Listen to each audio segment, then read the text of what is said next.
I stood at the edge of the garden, the champagne glass sweating in my hand, as I watched her walk toward the center of the crowd, radiant in white, laughing beside the man who used to be my brother in all but blood.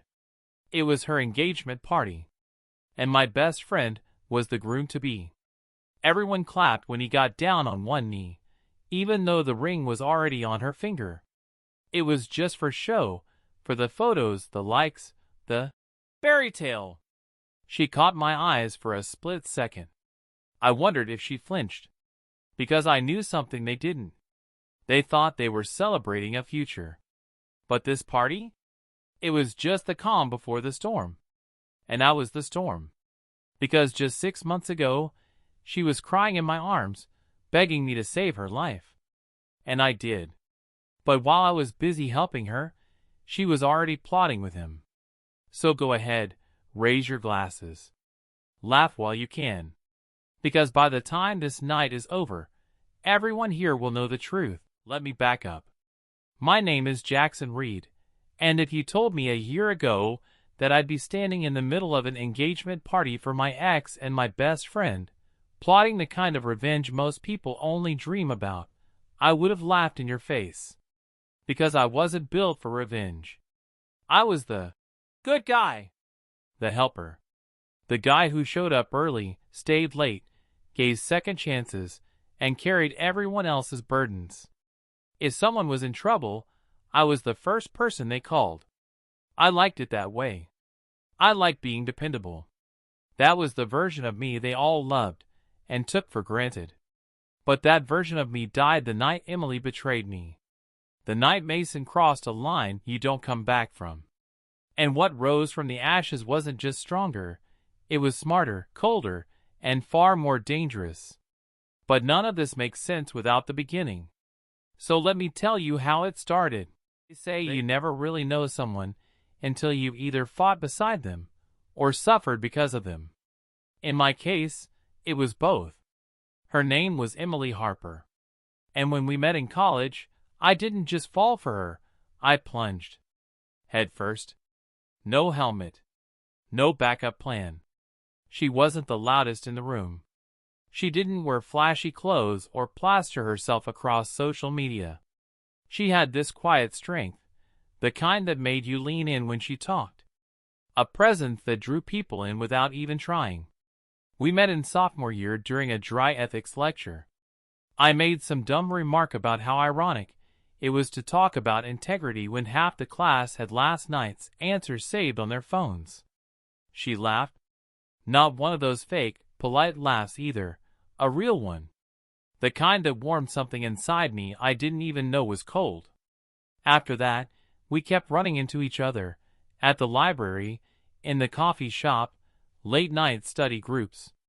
Before I knew it, she was sitting on my couch every Thursday watching The Office, quoting lines better than me.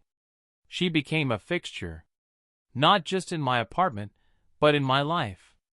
We dated all through college. 5 solid years. When I failed my bar exam the first time, she stayed up all night with me, coaching me back from the edge. When she got her first big promotion in marketing, I bought her a necklace she still wears, at least she used to. We weren't perfect. No one is.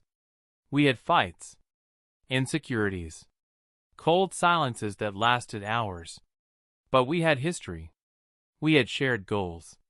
We talked about kids, mortgage plans, retirement dreams. So yeah, I thought she was it.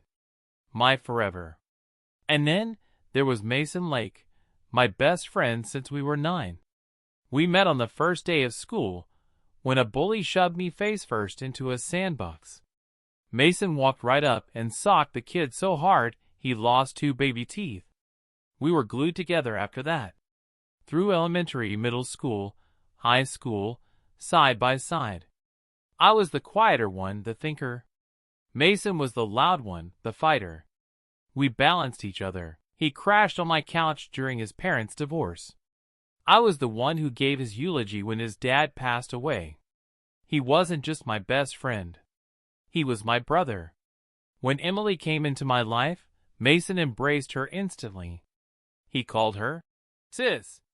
She called him goofball. They had their own banter, their own rhythm. At the time, I was grateful. Some guys get jealous. I didn't. I trusted them both. That was my first mistake. In hindsight, the red flags were there.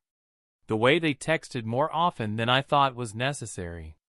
Inside jokes I wasn't part of. How Mason always seemed to drop by when Emily was home alone. But I brushed it off. Because that's what trust does. It blinds you to the obvious until it's too late.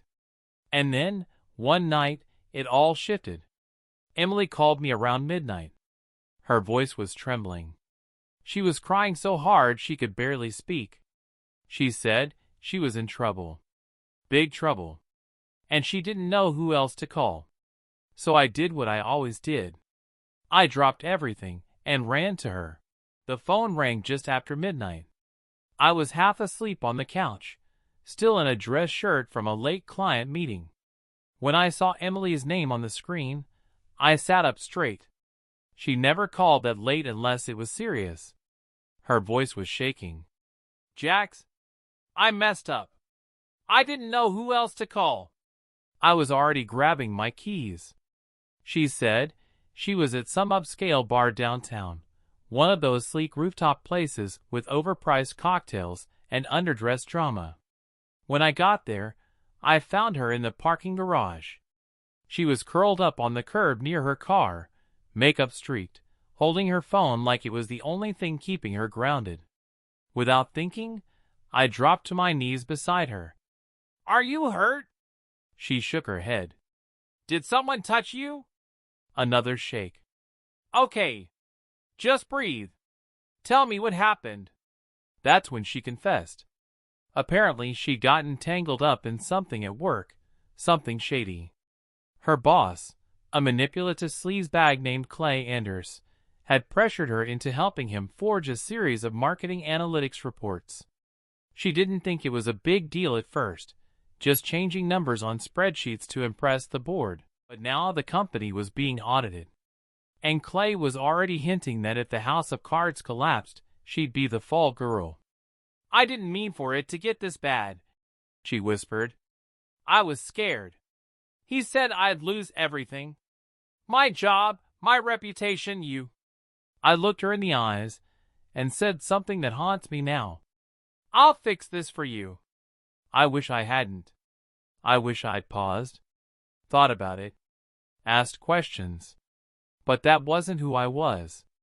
I loved her, and love makes you reckless. So I pulled every legal string I could. I called in favors. I worked weekends. I buried myself in case law and compliance loopholes to build a firewall between her and the fallout. For 6 weeks straight, I ate junk food at my desk and lived off coffee and antacids. I postponed my own career opportunities just to keep her name clean. I even drafted a strategy to make it look like Clay acted alone, and pushed it hard until it stuck. It worked. Clay took the fall. Emily kept her job, even got promoted. The board swept it under the rug to protect the company's image. She called me her hero. She cried in my arms and told me she didn't know what she'd do without me. And me? I felt like the man. Like I'd proven myself worthy of the forever we always talked about. But the whole time, while I was burning myself out to save her reputation, she was starting something with Mason, my best friend, my brother. They weren't even subtle about it. She said they were just hanging out, that he was helping her stay calm. But I didn't see it. Not then. Because the truth is, sometimes we don't miss the red flags. We just choose not to look at them. After the audit nightmare passed, things should have gone back to normal. Emily was thriving at work. I was slowly rebuilding momentum in my legal career. Mason was, well, Mason. Always around. Always smiling. Always cracking jokes. But something had shifted. At first, it was just a feeling. That awful dead twist you get when you walk into a room and everyone suddenly gets quiet. That creeping sensation that someone rewound your life by 5 seconds and removed your trust while you weren't looking. I'd come home late and find them watching movies together, laughing a little too hard, sitting just a little too close. Emily would say, "Mason stopped by to drop off that pressure washer you needed. We figured we'd hang out while you were working." I smiled. I nodded. I said, "Cool." But I felt something, a chill. Like walking into your favorite childhood home and realizing someone changed all the furniture while you were gone. One night, I went to grab dinner for the three of us. Emily wanted sushi. Mason wanted wings. So I hit both places. I was only gone 30 minutes. When I came back, I heard them in the kitchen, whispering and laughing. Not casual laughs. Intimate ones. The kind that carry weight. The kind you're supposed to share with your partner, not your partner's best friend. As I entered, they stopped talking. Hard cut to silence. Mason took a swig of his beer and said, "Hey man, you're the real MVP for getting both meals." Emily's eyes didn't meet mine for a solid 10 seconds. Still, I told myself I was overreacting. I chalked it up to stress. Paranoia. Burnout from the audit situation. That's what love does. It gaslights you for them. But the cracks were there. Getting bigger. One morning, Emily left for work early. I stayed back to finish an important filing. When I picked up her jacket to hang it up, her phone slipped out. I'm not the kind of guy who checks phones. I never had been. But something stopped me. Something urged me. I turned it over. Face up. No password. That's when I saw it. A message from Mason. "Last night was amazing. I haven't felt that alive in years. Can't wait to see you again." There was no emoji. No context. But there didn't need to be. My entire body went cold. I couldn't breathe. Couldn't think. It was like someone had split my chest open with a crowbar and left it that way. Still, I said nothing. I didn't confront her. I didn't blow up Mason's phone. I didn't go to war. Instead, I sat down, opened my laptop, and started writing. A plan. Because if there's one thing law school teaches you, it's how to wait. How to move slow. How to build your case until it's bulletproof. And then, when the moment is right, you strike. I wasn't going to scream or cry. I wasn't going to beg. They thought I was soft. They forgot I was strategic. And if they wanted to make me the fool in their love story, then I was going to make sure their ending hurt. Once you know someone's betraying you, the worst thing you can do is act like it. I did the opposite. I became better. More loving. More attentive. More available. I booked surprise dates. Left little notes around the apartment for Emily, the kind she used to leave me. Offered Mason free legal help with a licensing issue he'd been dealing with for months. Even invited him over to watch the game, just like old times. And all the while, I was watching. I was recording. Documenting. Listening. I installed a subtle voice-activated recorder in the living room, cleverly disguised inside an air freshener. One in the bedroom too. Every word. Every laugh. Every betrayal. I captured it all. They were getting bolder too. One afternoon, I pretended to leave for a client consultation. Drove around the block and parked a few streets away. Walked back and slipped into the side alley between our apartment and the neighbors. From there, I could see through the barely cracked blinds into the kitchen. They were kissing. Right there. Right in my house. While I was at work. I felt my jaw clench so hard I thought my molars might crack. But I didn't burst in. Didn't scream. Because this wasn't about that anymore. It was about control. About watching the people who thought they were smarter than you unknowingly dig their own graves, one stolen kiss at a time. Emily's birthday was coming up. She wanted to throw a party. Said it had been too long since we hosted one of our legendary evenings. I agreed enthusiastically. I made reservations at her favorite rooftop bar, invited our mutual friends, even convinced Mason to help me coordinate the guest list. What they didn't know, I invited a few new guests too. People Emily had forgotten, I still kept in contact with. Like Darren, her ex-colleague who now worked in cybersecurity, the guy she used to say was too intense. Or Naomi, my former law professor turned federal compliance consultant. I had a reason. That night, when the drinks were flowing and the speeches were happening, I pulled Emily aside. "Just us," I said. "One quick toast." I raised my glass. Everyone smiled. And then I dropped the hammer. "Before we raise a glass to Emily's promotion," I said calmly, "I want to show a little behind-the-scenes video of how she handled her last big company scandal."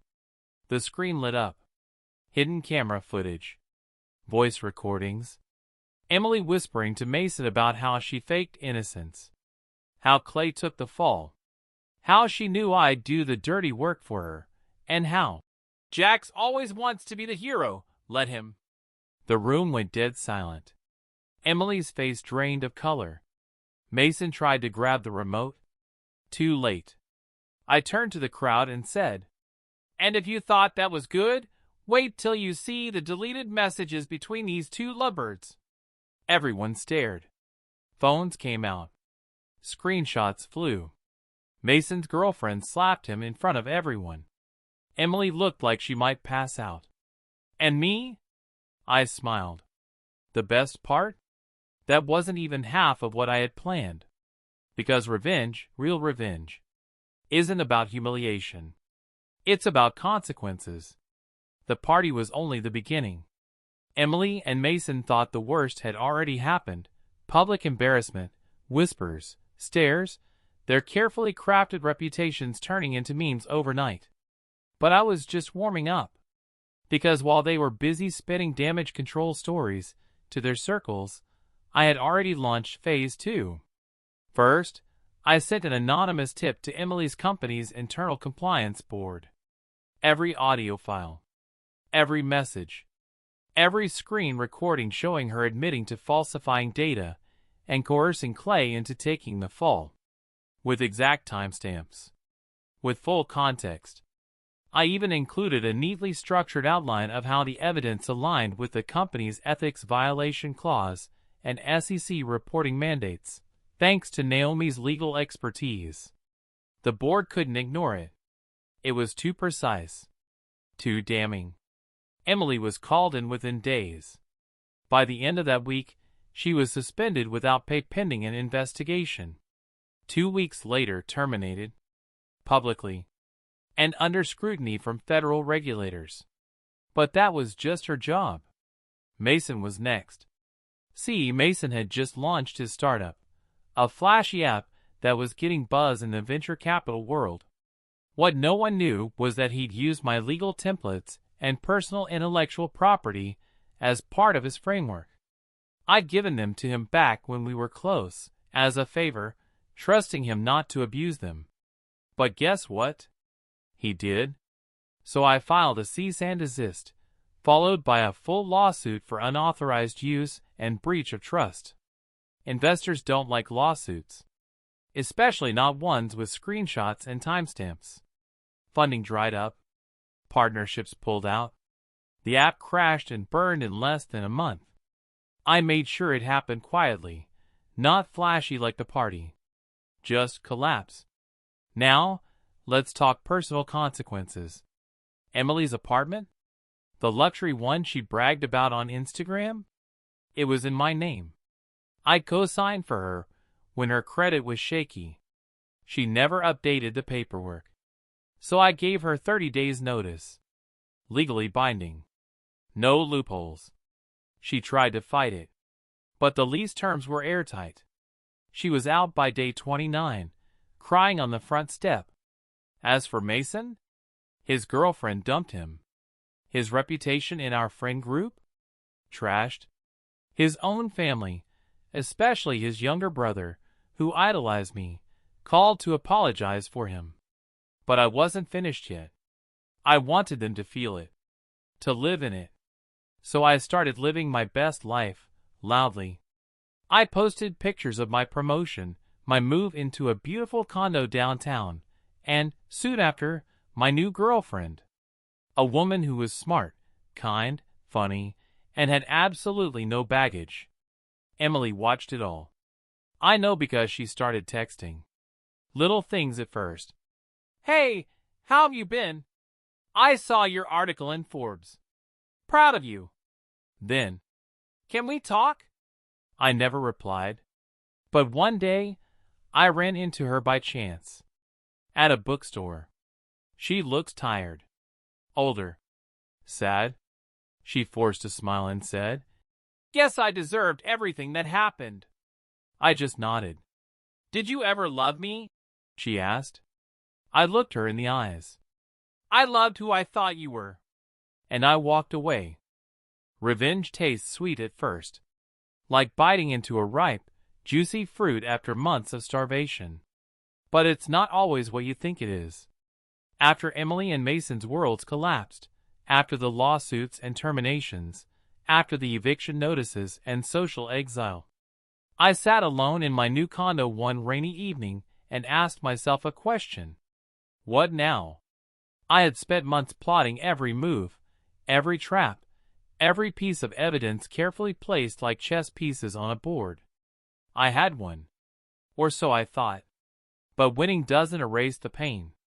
It doesn't heal the nights you lie awake wondering how someone you loved so much could betray you. Or the scars that stay when trust shatters into a million pieces. That night, I poured myself a drink, neat, like I always do when I want to think clearly. I realized revenge had given me closure, but not peace. And peace was what I really wanted. So, I started rebuilding more than my career or reputation. I rebuilt me. I reconnected with old friends I'd neglected. I started therapy to unpack the emotional baggage I'd stuffed down for years. I dedicated time to hobbies I'd abandoned, hiking, painting, and reading philosophy. One day, I met a woman named Sophia. She wasn't perfect. She didn't have the perfect job or the perfect Instagram feed. But she was honest, kind, and patient, the kind of person who saw me for me, not my past or my money. With Sophia, I learned that redemption isn't about erasing mistakes. It's about owning them and moving forward. That sometimes, the best revenge isn't a grand gesture or public spectacle. It's a quiet life lived well. Emily and Mason? They became distant memories. Footnotes in a chapter one closed long ago. Sometimes people wonder if I regret what I did. No. Because letting them walk all over me, letting them think I was weak, that would have been the real loss. But neither do I celebrate their downfall. I just celebrate my survival. My growth. Because in the end, life has a way of balancing itself. Not always how we want. Not always quickly. But justice, true justice, comes from within. And that's the real twist of fate.